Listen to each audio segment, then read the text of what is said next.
Jefferson Pilot Teleproductions brings you exclusive coverage of the Miller 400, one of the biggest late model sportsman races of the year. These drivers all out to prove they can endure 400 miles of racing.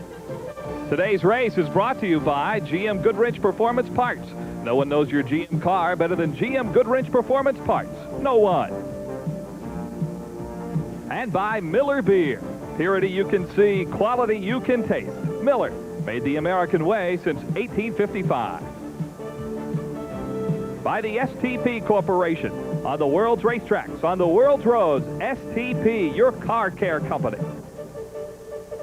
And by Goodyear, makers of the Eagle, the high-performance radio engineered for cars with the proper qualifications.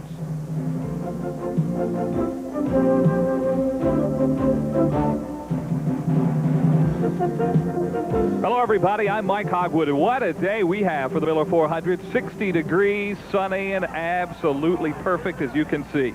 A mixture of young, aspiring stars and some veteran NASCAR drivers competing today. Working alongside me today, two former late model sportsman drivers themselves, Glenn Jarrett and Phil Parsons. Phil, of course, currently on the Grand National circuit. Glenn, first of all, we're running 400 miles today. That's a lot of miles for these drivers and these cars, more than they're used to going. Longest race in the history of NASCAR late model sportsman, Mike, and it is going to make a tough afternoon for them. These guys are used to running like 150 to 200 lap features. Today they got 400 miles to go. It is a bright, sunshiny day. The racetrack is going to get slick. It's going to be tough to contend with. I think you're going to see a lot of the competitors really lay back and try to just play their cards for the first 200 to 300 miles and then charge in the final 100 miles. The fact that it is a 400-mile race today instead of a 300-mile race, as they're used to running, is going to cause them to make one extra pit stop. So a lot of strategy involved today should make for a very interesting and exciting afternoon. It'll be interesting to see if that equipment holds up. Phil Parsons, a points race on the line today. Jimmy Hensley and Jack Ingram, they're 15 points apart in the race for the championship. Normally you would think that Jack Ingram in the 11 car and Jimmy Hensley in the 00 car would hold back, like Glenn was saying, 200-300 miles, trying to stay in the same lap and then race. But Jimmy Hensley has been told to go to the front. I think Jack will hold back, but it'll be interesting to see if Jimmy Hensley can get to the front. It should be quite an exciting race. That's just one of the battles we'll be watching. Working pit road today, two veteran pit reporters, Steve Martin and Jerry Punch, and they have some thoughts on today's race.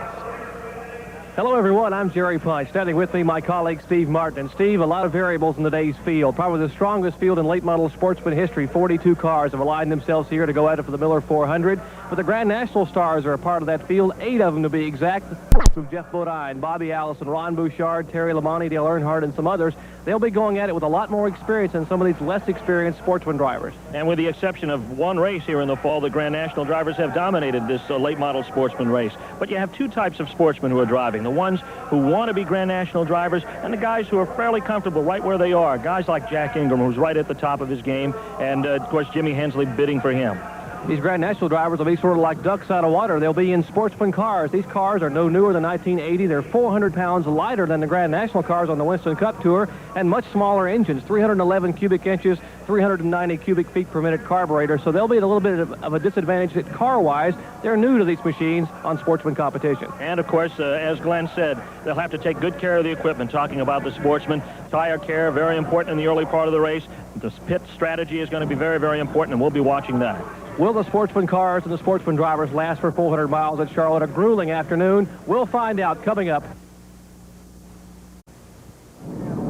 Mike Hogwood, Phil Parsons, and Glenn Jarrett back at the Charlotte Motor Speedway. We are moments away from the start of the Miller 400. We mentioned Jack Ingram. He leads this points battle. It is very important for him today to finish all 400 miles. He's standing by now on pit road with Jerry Punch. If there's one driver on this circuit that knows what it takes to endure and what it takes to survive on this late model sportsman competition, it's this man right here beside me. They call him the Iron Man. He's a 4-time national champion, Jack Ingram. And Jack, today it'll be awfully tough. 400 miles here at Charlotte. Well, it's pretty tough in these sportsman cars. Number one, they get a little hotter inside than Grand National because they use quarter windows in the side of them. The sportsman cars have never been 400 miles before, and I have in a Grand National car time or two, but it's going to be pretty tough. The strategy, you're in an awfully tight point battle with Jimmy Hensley in the 00 car. 15 points. The battle been seesawing back and forth week after week, but you're on a roll. 2 wins the last 2 weeks in a row. How will you play it here at Charlotte? Well, I'm going to try to hold my position or race this however I can and try to be around the end, then maybe try to go for some positions. But I'm not going to try to go for the front early on in the race. I've got the car geared a little bit high. I'm just going to try to go with what goes on and hopefully I can stay out of trouble, and hopefully I can be around the end because of the point situation. The Grand National drivers, a lot of folks are concerned that their experience may come to the front and come to tail late in this race today, 400 miles. How do you feel about running against the Earnhardts and the Jeff Bodines and the Bobby Allisons? Well, the driver doesn't play quite as much a role as their pit crews. They have pit crews that do a lot of super speedway racing, and it's difficult to overcome that situation. The drivers obviously have got a little bit of advantage, but I think the biggest advantage is in pit road. This is a man to keep your eye on today. Jack Ingram, the four-time national champion, will be moving toward the front. He will be a car to watch. We're with Terry Labonte, who's taking his first late model Sportsman ride here in the Grand National Championship. Terry driving in the Darrell Waltrip Enterprises car, number 17. Terry, how'd you come about this ride anyway? Well, Darrell really didn't want to run the race because it's in such a tight points battle, and he asked me if I like to drive it, and, you know, it's one of the best cars here, so I just jumped at it. Now, is it true that you asked him to make sure he told the fans that you were in the car, not him? No, I didn't tell him that, and I was just kidding when I said that, but somehow it got out. Terry, what about the race strategy in your position right now? How will you run? Well, it's a long race. These guys haven't ever run 400 miles before, and I think what we're going to do is just going to try to run with the leaders there and see what happens. I figure there's going to be a lot of cars fall out. Have you had an opportunity to take some practice time with this car? We've run it a little bit. We didn't get to practice it quite as much as we'd like to because of the rain, but the car is awful good, and it feels awful comfortable. Terry Labonte driving in the Darrell Waltrip 17 car in the Miller 400 today. Standing beside me, a driver who would like to pick up his first super speedway win ever in sportsman competition, driver of the 00, Jimmy Hensley. And Jimmy, the race today, it's got to be a prestigious one for you and the 00 crew. Sam Ard won the race here 2 years ago in that race car, and I know he is retired, but you have taken the seat. Any pressure on you to win today? Well, you know, the points thing, you know, that's pressure in itself, and we're just going to try to go out and run hard and try to finish, and maybe at the end, you know, if we have a shot of winning it, you know, we'll give it a good go. The points battle, 15 points between you and Jack Ingram. You would love to win this Busch Late Model Sportsman National Championship. What would that mean to Jimmy Hensley? Well, you know, Jerry, I've never really, you know, run for the points, so it'd have to be just the biggest thing that ever happened to me in racing, you know, to win the points, and hopefully, you know, we can give Jack a good run for it. The strategy early on. We've talked to your crew chief, Jerry Kennan, and a few others have told us they have told you to push the button, hang on, turn left, and run it wide open all day long. Is that what you plan to do? Well, we're just going to, you know, we're going to try to run pretty hard, you know, because I think with the number of Grand National drivers in this race, if you don't run real hard to start with, you know, you're going to wind up getting a lap down, and we're going to try to stay in the same lap all day if possible. Well, Jimmy Hensley should be toward the front today. Watch the 00 Thomas Brothers Country Ham Oldsmobile as the Miller 400 comes to green. Well, the cars are on the pace laps now and just a few laps away from going green. Phil Parsons, when you're in the cockpit right now, you're strapped in. What are you thinking about it? Is it a time to get nervous? Well, it's anxious, really, because you've been here 4 or 5 days practicing, qualifying. You just want the race to start, and here this last 2 minutes seems like 10 minutes. You just want the race to start and get on with it. And there are some things to check out in the car, too. Certainly are. All right, now let's take a look at the starting grid. On the pole, Jeff Bodine out of Chemung, New York, with a qualifying speed of 162.656 miles an hour. He doesn't drive this circuit much. You see Eldie Oninger also in that front row. Brett Bodine, Davey Allison are on row 3. Row 4, Brad Teague and Ron Bouchard, another Grand National driver who is strapped into this sportsman race today. Rusty Wallace, another Grand National driver, is on row 5 along with Jack Ingram, the points leader. You saw Jimmy Hensley on row 6, Eddie Falk, and Terry Labonte, who is driving Darrell Waltrip's car today in car number 17, row 8, Joe Kelly. Okay, guys, as we look back through the field, what's going to be the strategy here early in the race, Clint? Well, you know, usually when you start these races, you got a whole bunch of cars in front of you, a whole bunch of cars behind you. Really what you want to do, Mike, is get single file as quick as you can. You don't want to do a lot of racing early on in the race. You got 400 miles to go. Why risk tearing up your car in the first lap? Phil, you were a sportsman driver. Is it a bit intimidating to be driving side by side here with the guys from the Grand National circuit, or are they kind of enjoying this? I think they enjoyed it. I enjoyed it anyway, Mike. It was a good chance for me to run with them and see if I could race with the guys. And I felt like if you could outrun Darrell Waltrip and Dale Earnhardt and people like that, then you've really done something. So it was good for me. And we're running now through some of those who are starting back in the field. Jeff Hensley, Dickie Boswell, Glenn Sears, who today won the Miller Challenge race, and that's got to be tough. Glenn Sears, here's a guy who ran this morning and now is coming back to run this afternoon in the Miller 400. Had to be a very exciting win for him, Mike. You know, I'll point out one thing. Glenn Sears won the race. That's a car he bought from my brother Dale, the guy that finished fourth in that race.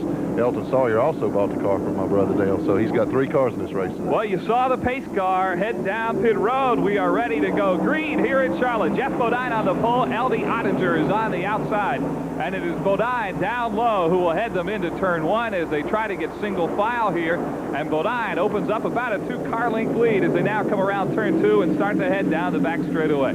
All right, Phil Parsons, early in the race, what's your strategy here? Do you just kind of sit back and feel the racetrack out, or are you going to kind of go for it and see what you got? Well, Mike, they have a contingency plan for, I think, each driver that assumes the lead twice. The first 4 drivers that assume the lead twice get a bonus of several $1,000s. So I think that you might see a little playing back and forth of drivers trying to get the lead twice. So you might see Jeff Bodine maybe back off and let somebody take the lead so he can get that $2,000 or $4,000, whatever it is. It is Bodine, L.D. Ottinger, and Dale Earnhardt. 2 of the front 3 are Grand National drivers. L.D. Ottinger, a 2-time late model sportsman champ out of Newport, Tennessee. And there is Tony Anderson. Car 33 has apparently blown a motor. Caution has come out on the racetrack. It is our first caution of the day. So that'll slow the field down here at Charlotte. Glenn Jarrett, what about L.D. Ottinger? Here's a guy qualified second, set up to run well today. He's got to be excited. Very definitely. This is probably LD's favorite super speedway. He's a flat-out style driver. He likes to let it hang out. He looks for the lead anytime he can get it. He's going to challenge for the lead all day long. Short day for Tony Anderson out of Hickory, North Carolina. And that's a bad feeling, isn't it, Phil? It certainly is. I had a race, the Sportsman race at Daytona this year, and I fell out on the 4th lap. After 4 laps and you're under caution, it really doesn't do you any good to get things changed around. You haven't really been able to tell a whole lot, have you? You really haven't. You just try to work your way to the front. It depends on where you start, but it's really frustrating when, as we mentioned earlier, when you work for 4 or 5 days or a week, and then fall out. Well, you see Tony Anderson coasting down on pit road. Only 4 laps completed here in Charlotte. We'll be back for more racing in just a moment. Mike Hogwood, along with Phil Parsons and Glenn Jarrett. Jeff Bodine on the pole today in the Miller 400. He is still our leader. L.D. Ottinger, who started alongside him on the front row, is also up there, as well as Dale Earnhardt, who's been running very strong here today. We're about ready to go back to green here. As you see, the cars are in single file, and Jeff Bodine takes the green flag, and we are back to racing. 400 miles is a long day, Phil. You've driven that far before in a lot of Grand National races. A lot of these guys never been that far before. What's the big difference? Well, I don't think it's a whole lot different other than the fact that they have to condition themselves if they're going to run 400 miles. Because it's the longest race they've ever driven, it's going to be a little bit more strenuous on them than it would be the Grand National drivers such as Earnhardt and Bodine, people like that. So it'll be a true test of their character, I think. There you see the battle for 5th place, now held by Ron Bouchard. Rick Mast down low on the racetrack in cart number 44. Some very good racing here at Charlotte as they head into turn 1. Ron Bouchard now takes over 5th place on the racetrack. Glenn, what about the equipment of some of these sportsman cars that we're seeing out here? You got now like a Ron Bouchard, a Jeff Bodine. That's pretty fresh equipment for these cars in this circuit. Now, you got other guys like Jack Ingram, Jimmy Hensley, and Rick Mast, as we're watching just a moment ago. Now, those guys run every week and use pretty much the same cars. It's pretty tough on them out here today. Well, it certainly is, Mike. These cars that most of these guys, the sportsman guys, are driving in here today are super speedway cars. They don't run them all that often. They don't get a chance to work with them as often as the Grand National drivers get to work with their cars on the super speedways. Equipment versus equipment, I think that the top sportsman guys have as good equipment as the Grand National drivers. It's the on-track experience that really makes a difference. Dale Earnhardt, you saw a moment ago, taking a look down low. Maybe he wanted a shot at 2nd place. Several cars have come down on pit road. We saw a moment ago the 05 car of Hut Strickland. Now another of the back markers down on pit road with the hood up. That is Joe Kelly. And for those guys, it's a frustrating day to know you're out of the race this early. It really is. It's very frustrating. It's really, you know, Joe Kelly's back in the race, so it's not going to be that bad for him. But the thing is, now he's a lap down, so he's got to play catch-up all day long. My point is, though, when you're on pit road under green and you make those unscheduled stops, it just, your heart kind of sinks a little bit, doesn't it? Seems like the cars are going by 50 times while you're sitting there for about 2 minutes. And you pound the steering wheel at least 500 times while you're waiting. Jeff Bodine leads L.D. Ottinger here in the Miller 400. Dale Earnhardt is third, and Brett Bodine is in fourth place right now. Now, Brett Bodine's been a surprise on this circuit this year. Nobody really thought he would do what he has, and some people say it's because he has such great equipment under him, but you have to give some credit to Brett, too. He's done quite a job this year on the Sportsman circuit. He certainly has. He won one of the first races that he ran in this car, and he's been very, very competitive. You see Dale Earnhardt dicing it up now for the lead, also L.D. Ottinger. Like I said, LD's going to put it in the lead whenever he wants to or whenever he can. Dale Earnhardt will definitely do the same. L.D. Ottinger out of Newport, Tennessee. As you see Rick Wilson, who is down on pit road, he's having problems. But L.D. Ottinger and Jeff Bodine now battling for the lead, and it is L.D. who is out in front of Jeff Bodine. Dale Earnhardt has maintained third place in car number 8. But L.D. Ottinger now slips back to second place. Jeff Bodine back out in front. That's where he started this race today. I think that may be a case of what we alluded to earlier, that Jeff Bodine wanted to get that bonus for leading the race twice. So he already led it once. He assumed at the start of the race. He let L.D. Ottinger back in front. Now he passed him back, so he will qualify for that bonus. You saw a moment ago Rick Wilson being backed up. Looks like his day is over here. Jeff Bodine as they come through turn 2. And look at Dale Earnhardt in third place. Earnhardt right on the bumper of L.D. Ottinger. Dale Earnhardt, hard-nosed in any sport. Looks like he wants something more than third place, Glenn Jarrett. Boy, he's fun to watch, and he'll put that car in places you don't think it will fit. There's another car to keep your eye on all day long. That's the 17 car driven by Terry Labonte. That car has won several races already this year. I look for him to run up front when he can get through the pack. Terry Labonte, who started 14th today, is now up in 7th position. Labonte in car number 17. That car finished second in the spring race here. Neil Bonnet was behind the wheel of that car. Terry Labonte says there's a big difference in driving Grand National late model Sportsman cars, and it looks like whatever the difference was, he's got it figured out and really has the feel of it right now. Well, that's right. You know, when I was running exclusively Sportsman cars, it was very, very difficult. You know, but after I got in the Grand National car and then got back in a Sportsman car, that made it a lot easier. We have a good battle for the lead. L.D. Ottinger is taking the lead, and now look at Dale Earnhardt going down low, and he's going to race side by side with Jeff Bodine as they come across the start-finish line. That's the battle for second place. Ottinger is out in front. He's running strong today. And look at Dale Earnhardt. Car number 8 now noses in front of Jeff Bodine, but Bodine doesn't want to give up second position very easily. Now as he head down the backstretch, Bodine is going to go down low on the racetrack, and he's going to pull up beside Dale Earnhardt. And Jeff Bodine, with what looked like relative ease, just came right by him and took second place back away. And this is some great racing now as they head through turn 4 and come down the front straightaway. Earnhardt and Bodine, two veteran Grand National drivers, side by side, and meanwhile that gives L.D. Ottinger a chance to pull away a little bit. It certainly does. With what little draft we have here at Charlotte, when two cars get side by side, it normally lets the lead car break the draft. And now Davey Allison has blown a motor. Davey Allison, who has really been climbing up through the pack and was running in 8th position, has just blown a motor, and that will bring caution out on the racetrack again. Glenn, a tough break today for Davey Allison. Doesn't run this circuit a lot. No, he doesn't run it very often, but he really had high hopes going into today's race. He had a very good qualifying speed. He really wanted to do well here. I'm sure it has to be a big, big disappointment for him. Dale Earnhardt's the leader. L.D. Ottinger, Jeff Bodine, and we'll be back to Charlotte in just a moment. Mike Hogwood along with Glenn Jarrett and Phil Parsons, and here is our Good Wrench attrition update. Tony Anderson out on lap 4. Davey Allison out on lap 16. Here are our leaders: Earnhardt, Ottinger, Bodine, Brett Bodine, and Rusty Wallace. Now, tough day and tough luck for Davey Allison. Sure is.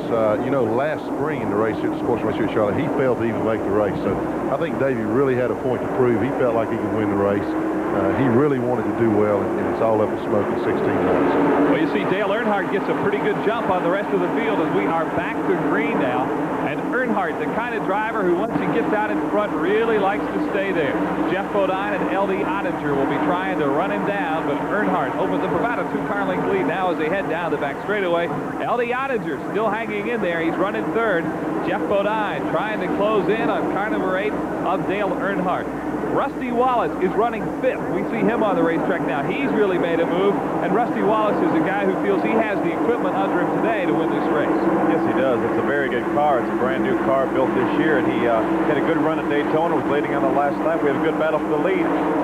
And it's Jeff Bodine who has just taken first place away from Dale Earnhardt. Bodine has been strong all day long. Eldie Oettinger is right behind him, and he's seeing some very good racing right in front of him as Earnhardt wants to lead right back, and you'd think this was the final lap, but we still have a long ways to go here in Charlotte as Earnhardt and Bodine very, very close as they come down the front straightaway, and you get just an idea there of how fast these cars are going.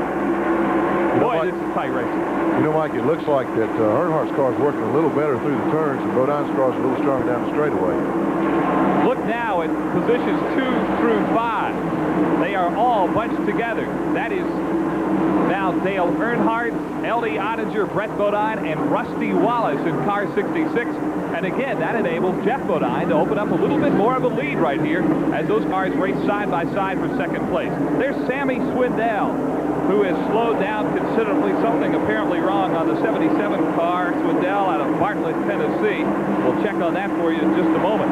Right now, meanwhile, Jeff Bodine continues to increase his lead. Dale Earnhardt is second. Chasing him down, though, Eldie Oettinger has now moved into second place, and chasing him down are Dale Earnhardt, Rusty Wallace, and Brett Bodine. I started to say I believe LD had moved back by Dale, but Dale closes up on his back bumper now, going to make a challenge to take second place back from him. Earnhardt's tough. He's like a bulldog with a bone. You try to take it away from him, he's going to fight you for it. We might mention that this is Earnhardt's own car and says he does this. This is his hobby, building this race car. Just Saturday afternoon golf game. All right, now let's go down to pit road where Jerry Punch is standing by with Sammy Swindell. Sammy Swindell out of Bartlett, Tennessee, former national sprint car ace. Sammy, tough luck for you today at Charlotte. What happened? Well, we had some problem with the motor. I think we lost our rocker armor or something. We lost a cylinder or two, and I don't know, it was smoking a bit, so it wouldn't have lasted very long. So come in, thought we might fix it, but we can't get it ready. Looks like you were starting to make your move, though. You had moved up in traffic early on. Well, yeah, the car was working real good. We were just taking our time. It's going to be a long race. A lot of guys are going to fall out. And it was a couple of guys that weren't working real good, so I was taking my time getting through the traffic. And, we had a real good feel for the car, and I think we had a good chance of winning it. And we were looking forward to doing that. Sammy Swindell trying to pick up a win here in Busch Late Model Sportsman competition, but he won't do it today for the Miller 400.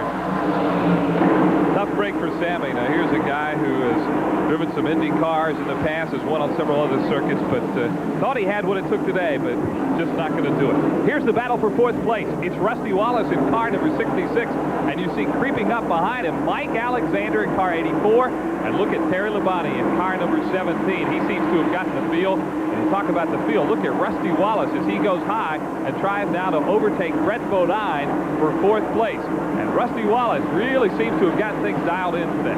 He has. He has come from way back in the back, and he's really making a strong charge now. At the pace he's going right now, won't be long before he runs the leaders down. Rusty Wallace, who was the Rookie of the Year in the Grand National Circuit a year ago, has had some tough luck this year. Would like nothing better to get what has been a disappointing Grand National season turned around a little bit by performing well here today. And right now he owns fourth place. Fifth is Brett Bodine, and sixth right now is Terry Labonte. Problems now on the car number 22 as Bobby Allison slows down dramatically. And it's going to be what looks like a long day for Bobby Allison. Labonte seems to have gotten the feel now of driving these sportsman cars, and there is some difference in this kind of car and a Grand National car. There really are, Mike. The cars weigh about 400 pounds less. They run softer tires to compensate for the fact they have less weight. The engines are not quite as strong as the Grand National cars, and I think it makes the cars easier to handle. They don't want to spin the wheels as much. I think Terry's realizing right now how relatively easy they are to drive. I don't mean to say that they're easy by any stretch of imagination, but with the additional weight you have to carry with the Grand National cars, it makes them a lot more difficult. Well, look at Rusty Wallace. As we mentioned a moment ago, he is running very, very strong, and right now he is in fourth place. Brett Bodine's got to be loving this. In between Rusty Wallace on one side, and on the other side is Terry Labonte. Very good experience for him to follow these two capable, experienced Grand National drivers. Brett makes it no secret that he wants to make his trade a profession as a Grand National race car driver. This is super experience for him here today. Well, if you're a fan of the Bodines, Brett and Jeff, you got to be feeling good. But if you're a fan of the Allisons, Bobby and Davey, not a good day. They are both out of the race. Bobby has just gone out. Jerry Punch has caught up with him down in the garage area. And let's go down now for a Good Wrench pit report. Here is Jerry Punch. The leader of the Alabama gang, Bobby Allison, has parked the Miller Buick. Bobby, it was a short afternoon for you, partner. Well, it really was. It looks like we broke a valve spring or a rock arm or something. It dropped the 7 cylinders. And you sure can't race these guys here at Charlotte Motor Speedway with 7 cylinders. Before that, I thought the car was going to be okay, but unfortunately, it went the other way. Well, I know you're a heartbroken youngster. Davey just climbed out of his car just a few feet from you here, so now both of the Allisons are out of Charlotte. It's been a rough season for you. Well, it has, but I got to say a lot of people have helped to try to get things going. Ron Neal at Prototype has been a big help to me. We thought we had something special today, but like I say, we had a little problem, and I still really appreciate all the help that all the folks are giving to me.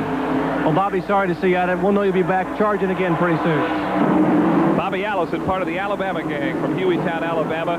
He won the Grand National Championship in '83. Tough day today, but it's been a great career for Bobby Allison. Let's meet him.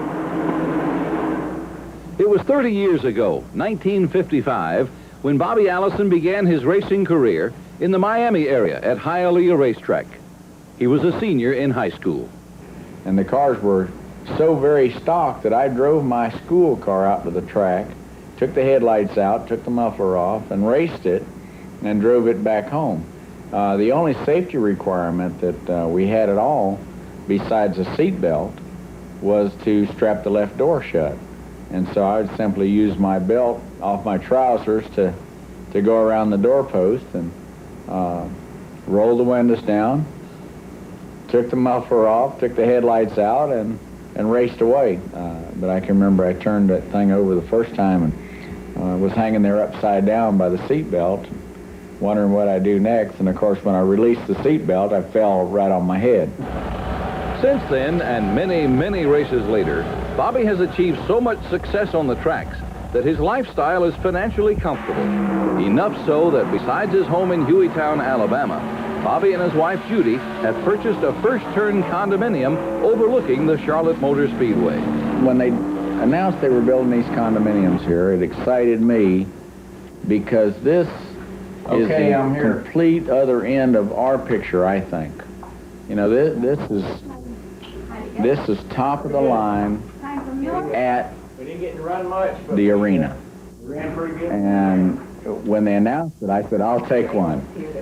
But at any rate, as we saw it come together, it really became the show place and maybe the personal reward of racing that's directly related to racing, but still a little bit different. Bobby's lifestyle also includes an avid interest in aviation. He owns and flies a Piper Aerostar, and it's a good thing he does, because that's how he's able to maintain his distinction as the busiest driver in the world, keeping a hectic weekly schedule of short track races, as well as his obligations to the Grand National Circuit. Over the years, I used the short track racing to pay my bills.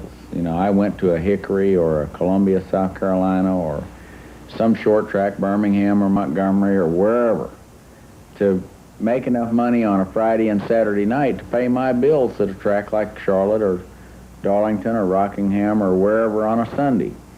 But then I'm in the situation, too, where I'm sitting there at my desk or I'm working there in the shop and the phone rings, and it's someone who 10 years ago or 15 years ago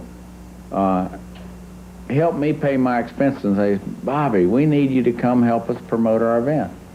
And so I end up adding another event here and another event there. When you come right down to it, racing is Bobby's lifestyle, and it will be for a long time to come. I think that no matter which way it swings, that I'll be around. When the green flag goes down, I'm going to be at the event around racing. Well, a short day today for Bobby Allison. Both he and Davey are out. Your leader right now, Jeff Bodine, Terry Labonte, Dale Earnhardt, Rusty Wallace are trying to catch him, and we'll be back to Charlotte right after these messages. While we are away, heartbreak on the LD Ottinger machine. all day long. Jerry Punch is making his way down now. Let's see if he can get a word with L.D. Ottinger. Okay, L.D. Ottinger still sits in the car number 10 here behind pit wall. Tough afternoon for Ottinger, two-time late model sportsman national champion. And Ottinger now trying to get unhooked. L.D., if you can hear us, what's the problem? We got a busted oil line. The oil line, you think you can fix it and get back out? Well, I don't think we're going to go back out. We're going to be down too much. There's too many good running cars right now. Are you concerned at all about the Busch Late Model Sportsman points race? How about the points race?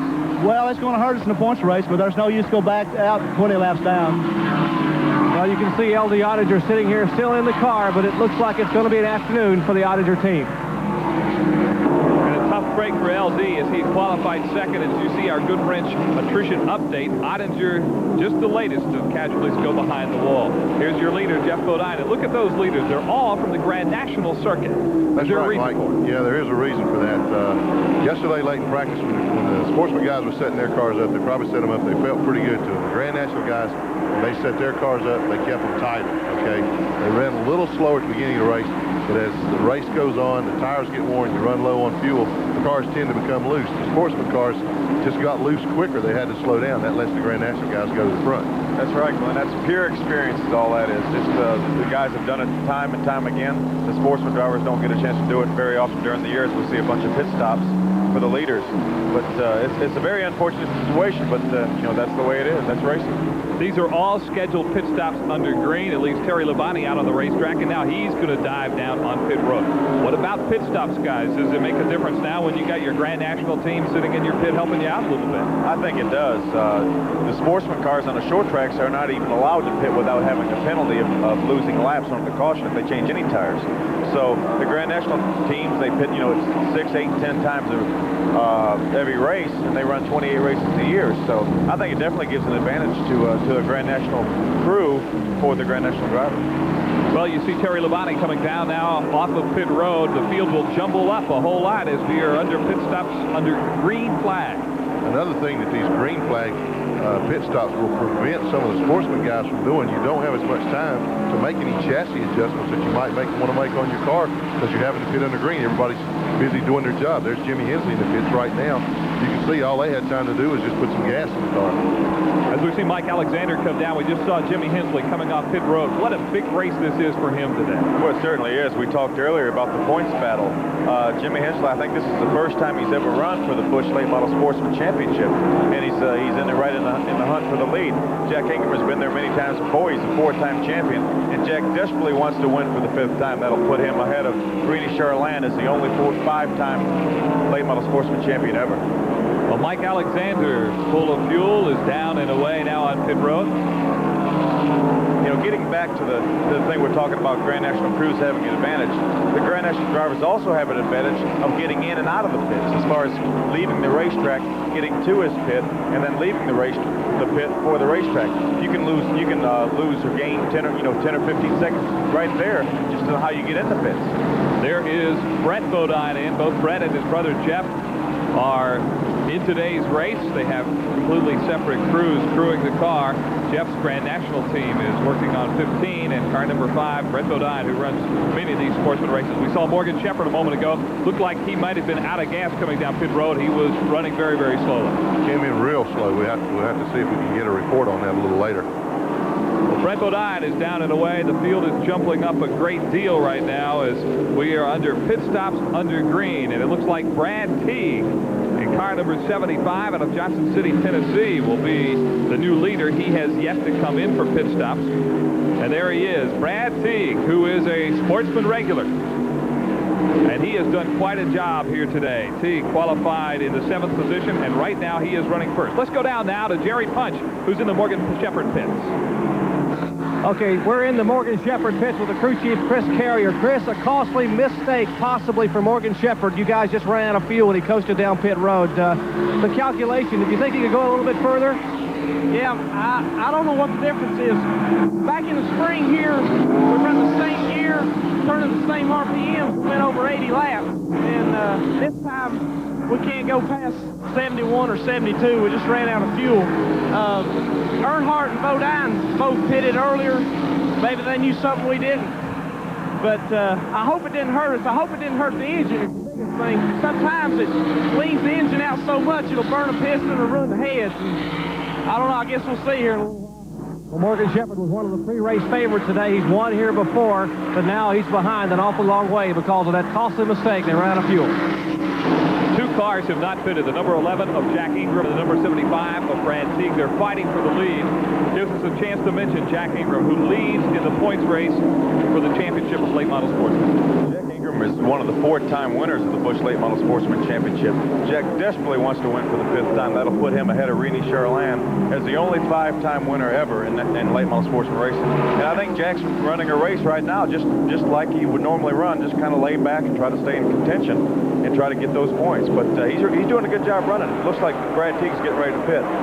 A lot of these guys use this circuit as a way to move up to Grand National, not Jack Ingram. This is his career. This is his life, late model sportsman. Jack Ingram made a statement one time several years ago. He said that he would rather be a big fish in a little pond than a little fish in a big pond. What he's meaning is that he can run up front when he's running out here with the late model sportsman guys. He's hard to beat, race in, race out, year in, year out. I think that he's made a wise decision. It's been a good career for him. I look for him to run very strong throughout the race today and to be around at the end. That's how he's made his name. There's your leader, Brad Teague. I mentioned earlier that he was getting ready to make a pit stop. It looked like he was just getting ready to take the lead is what it was. I made a little mistake there. But I think Jack Ingram has slowed down a little bit. Jack may have to be ready to come in the pits. There he is. He is down on pit road, and this will be a scheduled stop for Jack Ingram in car number 11 in the Skoal Bandit. There's Jack's pit crew going to work. You notice that there's only one air wrench allowed in sportsman racing. The man that runs the wrench has to jump back and forth and change the tires. Jack has an extremely good pit crew. They've worked together for a number of years, so on most days, Jack's pit crew can rank right up there with the Grand National pit crews in a sportsman race. If there's one of these sportsman drivers who won't have any problems going 400 miles and lasting and enduring, it's Jack Ingram. Well, they don't call him the Iron Man for nothing, Mike. He's been around a long time, keeps himself in good physical shape. The one thing that Jack does, and which most of these guys try to do, you have to stay comfortable in the race car. If you get the race car to working well through the corners, you don't have to fight it or wrestle with it. It makes that long day a whole lot easier. Well, after the pit stops kind of sort themselves out, Brad Teague is the current leader in car number 75. Teague out of Johnson City, Tennessee. It's got to be quite a thrill for Brad and to be leading this race. Yes, Brad ran very well here last spring in the race. In fact, he led the race for a time until he fell victim to engine trouble, and he's showing his stuff again today. His car is prepared by Charlie Presley, who has been around late model sportsman racing for probably 25 or 30 of his 32 years. You see Tommy Houston racing with him in car number 6. Tommy out of Hickory, North Carolina, and Tommy is trying to get his lap back and appears to have done it now. Tommy Houston in car number 6, also another veteran late model sportsman driver. Yes, he is. Tommy's run on the sportsman circuit for a long time. We see Brad dropping down off the racetrack now, getting ready to come down pit road to make his scheduled pit stop. So the lead may have been brief, but it was certainly thrilling for Brad Teague in car number 75, and he'll come in for service now. Right in behind him, Larry Pearson is coming down on pit road. Larry, of course, the son of David, and Larry's another one of the regulars on the late model sportsman circuit. Larry's another guy to keep your eye on today. He is the type that likes to lay back. He got that, I think, from his father. David was noted for kind of holding back throughout most of the racing and charging the last 150 miles. Larry is down and away now. And we'll see how they all sort out. Here are your leaders, Bouchard, Bodine, Mast, Earnhardt, and Labonte. We'll be back for the Miller 400 after these messages. Well, it certainly is. $3,000 is nothing to sneeze at. You see Jeff, after he got the $3,000, decided to come on in the pits and get him some fresh right side tires.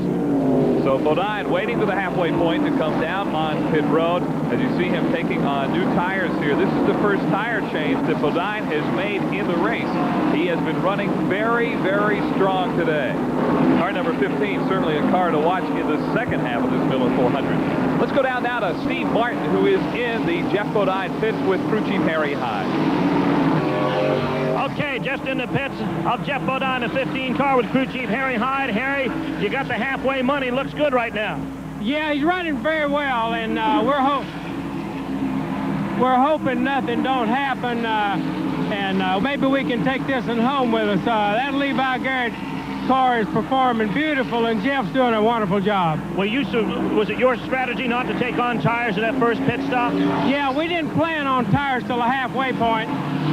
Everything so far is working beautiful. How about the track right now? A lot of drivers are complaining that it might be a little bit loose out there. Well, no, it looks real good. I'm surprised it's holding up real good. Harry Hyde, crew chief for the number 15 Jeff Bodine car, the leader at the halfway mark here at the Miller 400 at Charlotte Motor Speedway. Well, the pit stop by Jeff Bodine puts the lead between these two, and boy, are they going at it. Dale Earnhardt in car number 8 and Terry Labonte in car number 17, and Labonte looks like he wants a piece of the lead as they come into the turns. Dale Earnhardt's running an extremely high line now. I thought that the groove would move up at some point during the race, but not quite as high as Dale Earnhardt is taking the groove.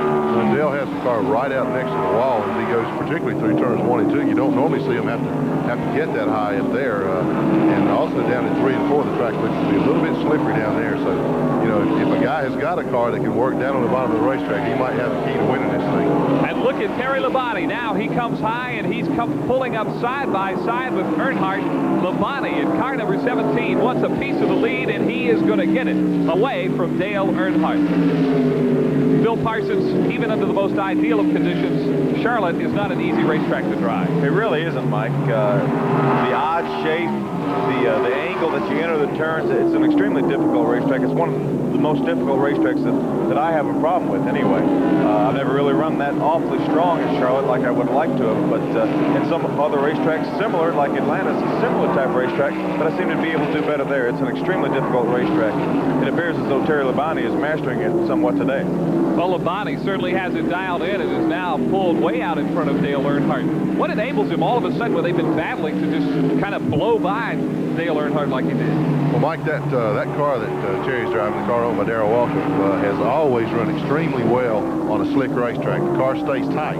And, you know, he ran up behind Dale, ran behind him a couple laps to see the groove that Dale was running and figured out where he could pass Dale. And the fact that his car is tighter, it enables him to stay ahead of him. We see, as I'm talking about it, Dale Earnhardt's come down on pit road for his scheduled pit stop, so that leaves Terry out in the lead all by himself. And again, these are scheduled pit stops under the green flag as we are now just over the halfway point through this Miller 400. And at least Terry Labonte out in front, but Labonte will have to pit soon as well. You know, one of the reasons that maybe Terry Labonte could pull away from Dale Earnhardt after he got by him was the fact that maybe Dale Earnhardt was holding Terry Labonte up. And it's not, even though the track is wide, it looks like it's 3-4 lanes wide, it's not that easy to pass on this racetrack, especially when you have a car running a comparable speed. It's easy to pass slow cars, but when cars are running pretty much alike, it's pretty difficult to pass. But Terry Labonte executed a nice pass and then drove off of Dale Earnhardt. We saw a good pit stop there by the Wrangler crew on Dale Earnhardt's car number 8. Morgan Shepherd, who is now a couple laps down, is trailing behind Terry Labonte, who is your leader now in car number 17. He dives down low on the racetrack. Looks like he might be ready to come in for his pit stop pretty soon, too. We'll see. It should be about time for the number 17 car, and indeed that will be the case. And we'll watch him go to work on car number 17. Again, this car is owned by Darrell Waltrip, and that's quite an unusual situation, isn't it? Darrell asking several different Grand National drivers to drive this car, number 17. It really is, but because of the point battle he's involved in with Bill Elliott for the Winston Cup Championship, Darrell did not want to dilute his effort at Charlotte by driving both races. Some of the other drivers chose to, but Bill Elliott's not driving in this race, so Darrell Waltrip didn't want to put him at any disadvantage. Yeah, you know, Darrell, it's not that that he can't drive in the race or whatever. It's not going to tire him out that much, but he's got a lot of stake battling for that Winston Cup points battle, and he just didn't want to take the chance of possibly getting injured. Anytime you strap yourselves into one of these things, you run a chance of risking an injury. Well, you see Labonte down and away, and we'll be back for some more racing in Charlotte. Jeff Bodine is the leader in the Miller 400, the former modified driver from the Northeast out of Chemung, New York, and he's made a hit here on this NASCAR circuit and is leading the Sportsman race today. Let's meet him up close and personal. You know, ever since when I can remember, as far back as I can remember, I've wanted to end up being like Richard Petty or Cale Yarborough. One of the rising stars on the Grand National circuit is Jeff Bodine, Rookie of the Year in 1982. Yet, while many fans view his emergence as a contender as rather quick, such is not the case. I started out when I was 5 years old racing go-karts, and I started racing on dirt tracks at my father's track. And then I ran the modified circuit for about 8 years. The last couple years were just part-time, but 8 years, 2 years in the NASCAR late model circuit, and that's a lot of racing. Bodine, native of Chemung, New York, feels his really big break came at the expense of Harry Gant in a late model sportsman's race at Darlington in 1982. We beat Pearson, and I think Bobby Allison was in it. Harry Gant was in it. Gant would have won, but he blew his engine. The best thing that ever happened to me was Gant blowing his engine in that race, because I ended up winning. And this 36-year-old driver from the north is happy with the acceptance shown by the fans south of the Mason-Dixon line. Definitely, right from the start, that was one of the joys of racing down here. Up north, we were a villain, and it wasn't because we were a dirty driver or spoke bad about people. It was just because we won. You know, we came from New York State, went to New England, and teamed up with a not very popular car owner. So the people just booed us. But we were the villain. But when we came south, they liked us. They cheered us. And that was a good feeling. That was a real good feeling for Kathy and I to go to the racetrack and get cheered instead of booed. Racing's a family affair for the Bodines. Wife Kathy goes to all the races, as do sons Matthew and Barry when they're not in school. And Jeff's mom and dad operate Bodine's own racing souvenir business. Jeff has already accomplished one of his goals, a Grand National victory. In fact, he won 3 times last season. His next goal, the National Championship. Jeff Bodine, a New York Yankee in King Petty's court.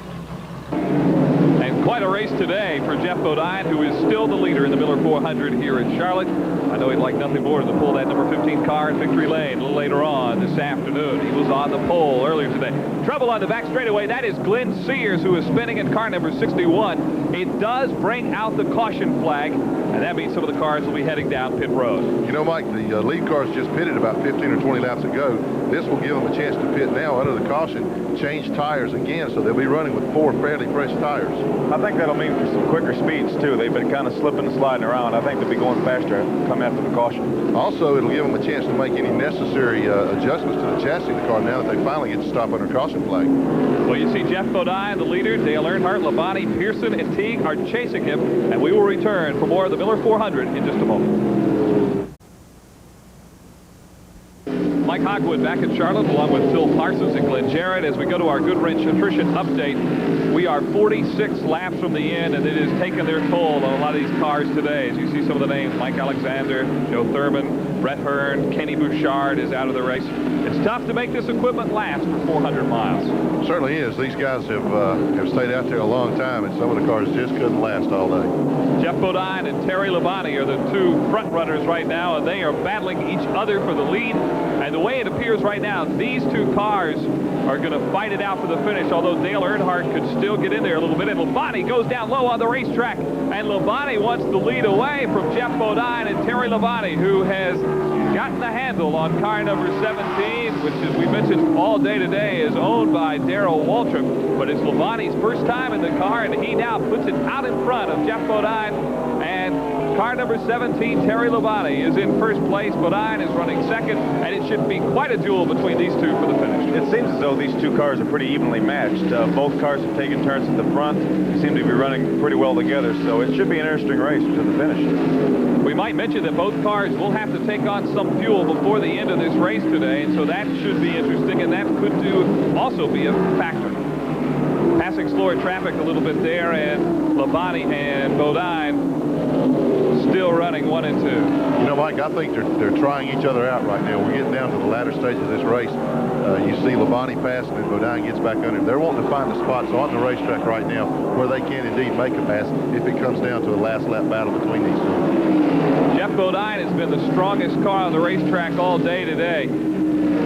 He's is a guy who really wants a victory, and when you get down to two evenly matched cars, there's a lot of it. The desire of the driver means a lot too, as we see Bodine going down low, and Bodine, with a lot of that desire, wants to take over first place, and he's going to do it. Well, it certainly does. You have to remember back in May, Tim Richmond won the race in this very car. So if Jeff Bodine doesn't win the race, then, well, he didn't do as good as Tim Richmond did. So there's another little inside deal there where Jeff Bodine says, hey, I want to win this race.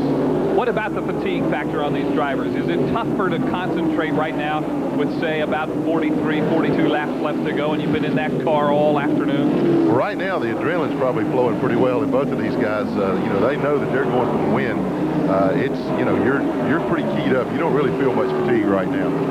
Race strategy. Do you show what you've got right now? Do you want to give the other guy a key as to what you can do out there? I don't think so, Mike, unless you can drive off and leave him. If you can drive off and leave him and open up some daylight, then you want to do it. But if you can just, you really don't want to show him where you're going to pass the last lap. So you might try him in 3 or 4 different areas, so you really don't know what to expect on the last lap if it comes down to the last lap shootout. You got to keep that other guy wondering just exactly where he thinks you're going to take him. Jeff Bodine hasn't left much to wonder all day today. He started on the pole, and he has led more laps in this race than anyone else. Terry Labonte is running second. Labonte, native of Corpus Christi, Texas, does not run much on the Sportsman circuit, but seems to have the handle on it here. And here comes Bodine down on pit road. Steve Martin is down there in the Bodine pits. And let's go down to Steve now as Jeff Bodine pulls to a stop. Jeff Bodine coming in on lap 227. This should be the last stop for gas for the number 15, Levi Garrett Pontiac. They're not going to take any rubber at all, just going to give him as much gas as he needs to finish, and he gets away in 10.5 seconds. Jeff Bodine is now down and away. He made the first move. Now it's Labonte's turn. What will he do? We'll see in just a moment. Back at the Miller 400, Mike Hogwood along with Glenn Jarrett and Phil Parsons, and look at Terry Labonte. He is in the lead. Jeff Bodine is second. Labonte has come in for just a splash of gas, and he still remains the leader in this race. Good strategy on the part of Darrell Waltrip and his pit crew there. They have they timed this thing perfectly. They only put in just enough gas for Terry to finish and enabled him to get in the pits and back out again without losing his lead to Jeff Bodine. He has a pretty substantial lead right now. Yeah, the thing is, he pitted so much later than Jeff Bodine that he didn't need that much fuel. He just, like as Glenn said, he didn't need but just a splash of fuel. Jeff Bodine pitted some 20, 30 laps before that and needed to take over a can of fuel. So I think that'll give him a lead that will be awfully tough to beat. Terry Labonte out of Corpus Christi, Texas, in the Darrell Waltrip car, number 17, is your leader. The question is, can Jeff Bodine run him down? It's going to be awfully tough. If this thing would finish under green, he's got about a 10 or 11 second lead right now. It'll be awfully tough for Jeff to run him down on the racetrack unless something happens to Terry's car. If you're Jeff Bodine and you're in the seat of that race car, what are you trying to do right now? I mean, you've got to give it all you got and just try to catch up. It must be kind of a frustrating feeling. Well, it really is. Basically, he did not lose the race himself or lose a chance to win the race. If the race goes green, we're assuming it goes green. He did not lose his chance, but the fact that his car didn't get good enough gas mileage, or they just decided to pit early, is what cost him a chance of winning the race at this point. Now, what Jeff Bodine has to be hoping for here is a caution flag. That could change things dramatically, but we're getting late. He better get one pretty quick if he's going to get one, or else it'll be too late. Jeff Bodine out of Chemung, New York. And there's Dale Earnhardt. He's running third right now. We can't count Dale Earnhardt out of this race if there would be a caution. He's looking for the same thing Jeff Bodine is, a caution flag. So unless it goes to caution, it looks like it's all Terry Labonte's race right now, as he has about 8-9 seconds on the rest of the field. There's the fourth place car, Rusty Wallace. He's had an awful strong run here this afternoon. And again, you're seeing 4 Grand National regulars in the top 4 positions in the race. Does that surprise you at all? No, not at all. In a 400-mile race, I expected their experience to win out, and it certainly has proven that so far. Well, it certainly shows that in 400 miles, the guys that are used to it are hanging up there. And Terry Labonte is, when you're leading a race like this, I guess you don't feel the tiredness at all, do you, Phil? No, you don't, but you hear a lot of noises, though. You hear nuts and bolts rattling, and the engine going to fall out on the racetrack, and numerous things. So we have trouble. That's Ed Barrier in car number 60, who's into the wall, and now the caution flag has come out. The caution flag has come out on the racetrack, and now the question is, Can they get Ed Barrier down off the wall and cleared away in time to go back to green? The field will bunch up now. And Labonte had to feel sick when he saw that caution flag come out. Well, he certainly did. But the thing is, Terry Labonte can kind of control his own destiny here by running around fast. He's not doing it, but if he ran around a couple laps at a relatively fast speed, then it would be awfully hard for the pace car to get out on the racetrack and pick him up. So, but he has slowed down, and we may get a green flag back. Well, let's hope so, because it'd be a great race to the finish. As you see, caution out on the racetrack. Labonte will be the leader. Jeff Bodine is second. Dale Earnhardt is third. Rusty Wallace is fourth. And it might be a shootout for the finish, something I know all the fans here in Charlotte would love to see. Well, this is certainly the break that those three guys running behind Labonte were looking for. The only thing is, you know, there's only 4 laps left to go in the race. Will they be able to clear the racetrack in time to restart the race under green flag conditions? We see the wrecker has not even made its way to Ed Barrier's number 60 machine yet. It is making its way up there, but the field has slowed down. The tow truck is on the way to number 60. Now the question, will they get it off the wall and down away from the racetrack in time? You got 3 guys praying for a return to green flag and 1 guy praying that they won't. But we'll see what happens. It should be quite a finish here at Charlotte, especially if they can go back to green. And we'll be back for the finish in just a moment.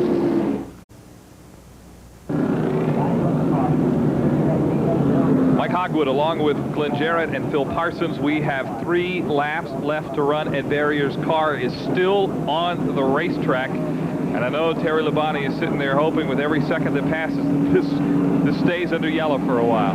Well, I'm certain that he probably has mixed emotions about it, Mike. You know, anytime you win a race, you want to win under green flag conditions. He was running away from Jeff Bodine, seemingly pretty well had the thing in hand. So, you know, I know he wants to win, but I'm sure he would like to finish it under green if he could. Then the question is, can Labonte, if we go back to green, hold off Jeff Bodine, Rusty Wallace, and Dale Earnhardt? I think so, because of the advantage that Glenn said. You know, he had it pretty well covered before they made their pit stops. And Terry Labonte also has the advantage of being the man that restarts the race after the caution flag. So, you know, normally you try to pit in a designated, or try to restart the race in a designated area, say somewhere coming off turn 4. But the fact that 2 laps to go, Terry Labonte's the man that starts the race. He might start back in turn 3, so he might get a good jump on him that would give him an insurmountable lead. There you see the Ed Barrier car, number 60, Ed, out of High Point, North Carolina, and they still have not got that car hooked up. You see the safety people underneath the car hooking it up to the tow truck, and still a ways to go to get that car off the racetrack. They will not start this race again unless that car is completely off the racetrack. Oh, no, absolutely not. And unfortunately, there is nowhere on the backstretch there to pull the car back. As we're talking, we see Dale Earnhardt coming down on the pit road. He's gambling, I guess, that they're going to start this race under green. We're going to restart it. Dale's ducking into the pits. Let's see if he makes a chassis adjustment or maybe gets a tire change. Well, there are only 4 cars on the lead lap, so he will only lose 1 position. He was running 3rd. Now Rusty Wallace will move into 3rd, and Earnhardt will go back to 4th. So if you're Dale Earnhardt and not running as strong as Bodine or Labonte, it's a pretty good calculated risk here. I think it's a good gamble, because Dale Earnhardt came here to win the race. And 3rd, 4th position probably doesn't mean that much to him either way. So he's taking a shot at maybe, if the race gets back under green, having a shot to win the race. If we do go to green for, say, 1 lap, what difference will fresh right-side tires make on that car? Oh, it'll make a tremendous difference. He's the only one out there in the lead lap that has fresh tires on. He can really scoot through those turns now. The tires are cool. I think this will be a definite advantage for him if, indeed, they do restart the race. So, you know, keep your eye on that number 8. There's Dale Earnhardt, fresh tires on. He loses the position now and goes back to 4th. Rusty Wallace, who's had a great run today, in car number 66, now moves up a spot, and car 66 is now in 3rd position. And don't count Rusty Wallace out of this race today at all. But Terry Labonte is the leader, and we are still under caution. There's Rusty Wallace in car 66. As we said, he moved up to the number 3 position. As you said, Mike, I think it's anybody's race at this point. Terry Labonte seems to have the advantage if they do get back to green, but there's so many things can happen on a restart. You can miss a gear, or you can just not get a good start, whether it be Jeff Bodine in 2nd, and that might allow Dale Earnhardt to move all the way from 4th to 2nd. So anything can happen. If we can get back to green, it could be anybody's race.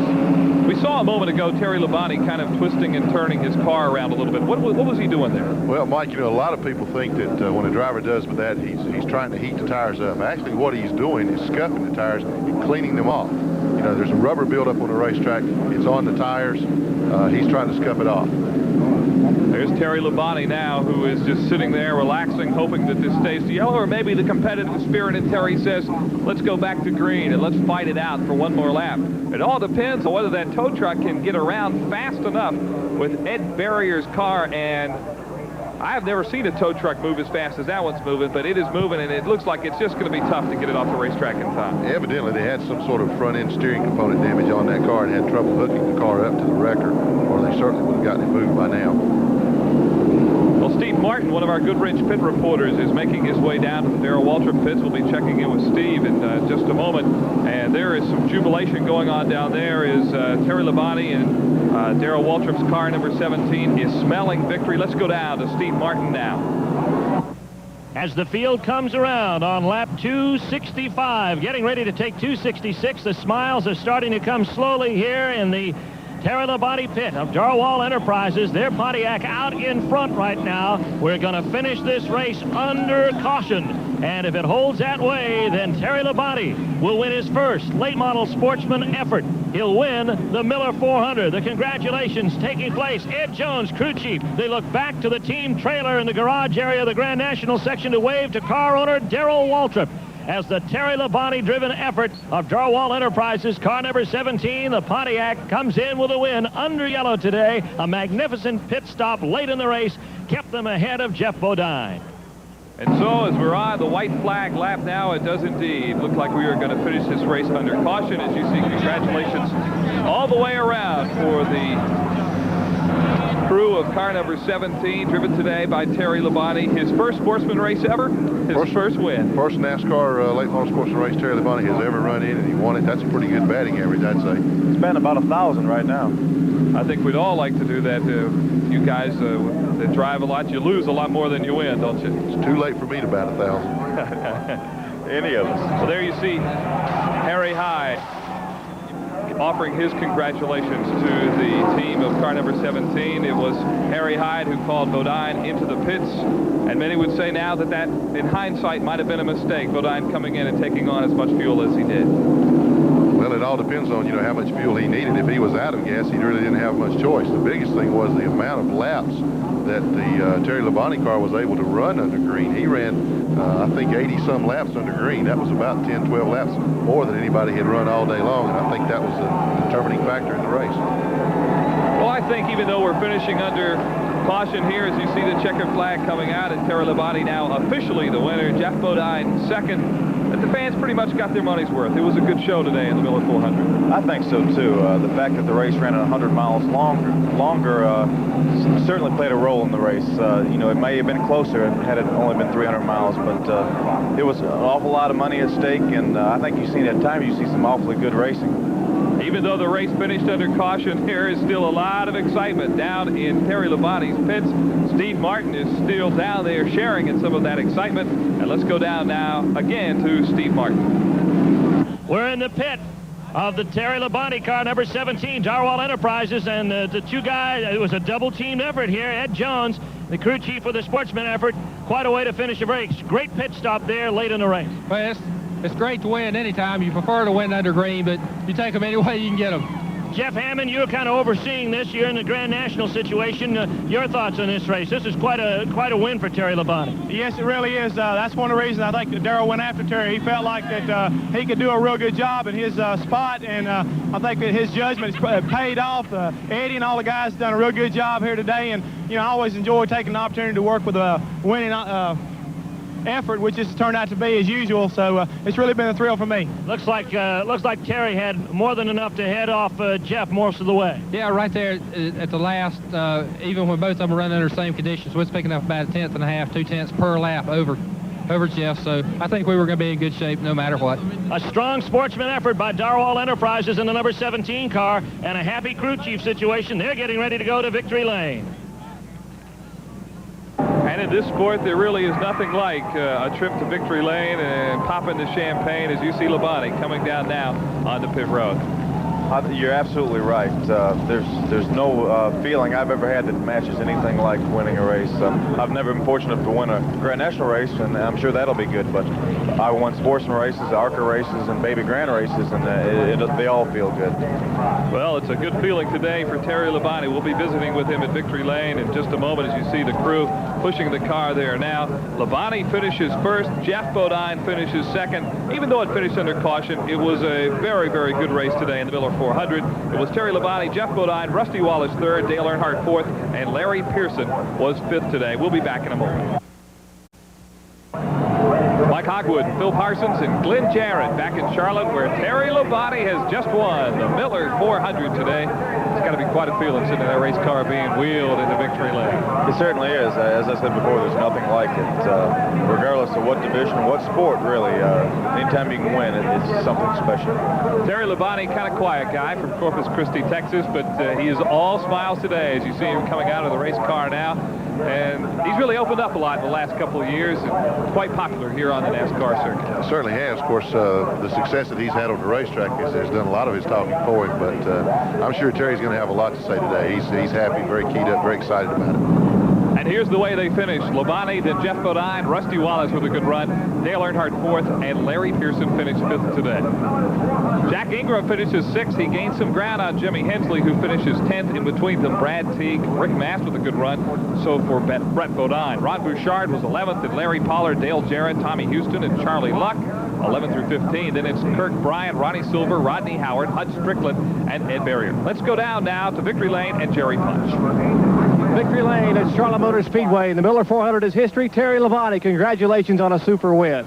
Well, thank you. You know, the car just ran awful good all day, and I'd like to thank Darrell and his crew. They just did a fantastic job, and, had some big shoes to fill, so I, had to drive just as hard as I could, and the car just stayed the same all day. It just handled perfect. Early in the race, it looked like possibly Jeff had the stronger car. He was sort of dominant early on and began to pull away. Were you just biding your time, or was that the strategy, or were you running pretty well flat out? Well, we were running as hard as we could, and I think that everybody just kind of slowed down, and we stayed the same. The car just stayed the same all day. We never had to adjust anything, and, it just worked super. And I think the racetrack got a little slicker for some of the guys, and that's what made the difference. You seemed to drive the car so well in the last 30 or 40 laps. You made that final pit stop, gas only, and then you began to pull away from Jeff. Any comment from the pits as far as what Eddie Jones or any of the guys were telling you about that? Well, they did a good job because I kind of messed up when I came in the pits. I can't reach the gas and the clutch and the brake all at the same time, and then I let the car die, and I can't reach the ignition switches. So Jeff Hammond was standing there, and he cranked the car back up for me, but it was a good stop. They did a good job.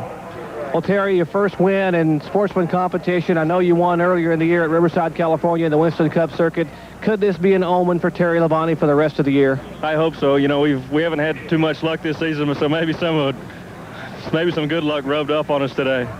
One final question. How is Darrell Waltrip as a car owner? Puts you on the spot a little bit here. I tell you what, Darrell's a heck of a race car driver, and I'll tell you what, I believe he's going to be a good car owner someday. You might like to drive for him down the road somewhere when he gets old and you stay young. Well, he stays on top of it pretty good. He had the radios on top of the truck, and he kept up with everything. Again, congratulations, Terry. Thank you. Terry Labonte wins the Miller 400 here at Charlotte Motor Speedway in the Budweiser Colonial Bred Pontiac. Well, car owner Darrell Waltrip looks almost as happy as Terry Labonte. Let's go back down to Jerry. Standing with Darrell Waltrip in Victory Lane. Darrell, you didn't win today, but the Darwall Pontiac came home victorious. You got to be all smiles. It makes me really so proud to be able to feel the car that, hey, I can win in it and Terry Labonte can win in it. I think that's what we wanted to prove. That's why we've let people drive our car here before, that not only can I drive the car, but we can build a car that anybody can win in. And so we're really pleased, and Terry did just a wonderful job for us today, took care of the car. He drove it when he had to. Eddie Jones and everybody did a great job in the pits, and of course Budweiser was right there with us all the way. This car has a great track record. This car has been so competitive everywhere you've gone. And I know you've got to be so proud of Eddie Jones and the crew who prepared the car and changed it over from a Chevrolet to a Pontiac and come here to Charlotte and again take the victory. Yeah, this is the fourth win this year for this car. It won Bristol, Dover, Darlington, and now the biggest race of them all, Charlotte. We owe a lot of that to the Lord, and we want to thank him, give him credit for that too. Well, how about omens, Darrell? Are you superstitious? Do you believe that possibly the Darwall efforts today and the biggest weekend of your career came here back in May when you won the Winston and the World 600? Could this be an omen that possibly the Waltrip luck has returned and you're going to just sort of dominate the rest of the year? Well, we've certainly dominated Charlotte if we don't do anything else. A tremendous crowd today here at the Charlotte Motor Speedway. This is a real show place for stock car racing. Terry Labonte, the winner in the Miller 400. For pit reporters Jerry Punch and Steve Martin, and my colleagues here in the booth, Bill Parsons and Glenn Jarrett, I'm Mike Hogwood. We thank you for joining us today. Today's race has been brought to you by Miller Beer. Purity you can see, quality you can taste. Miller, made the American way since 1855. By GM Goodwrench Performance Parts. No one knows your GM car better than GM Goodwrench Performance Parts. No one. By Goodyear, makers of the Eagle, the high-performance radio engineered for cars with the proper qualifications. And by the STP Corporation, on the world's racetracks, on the world's roads, STP, your car care company.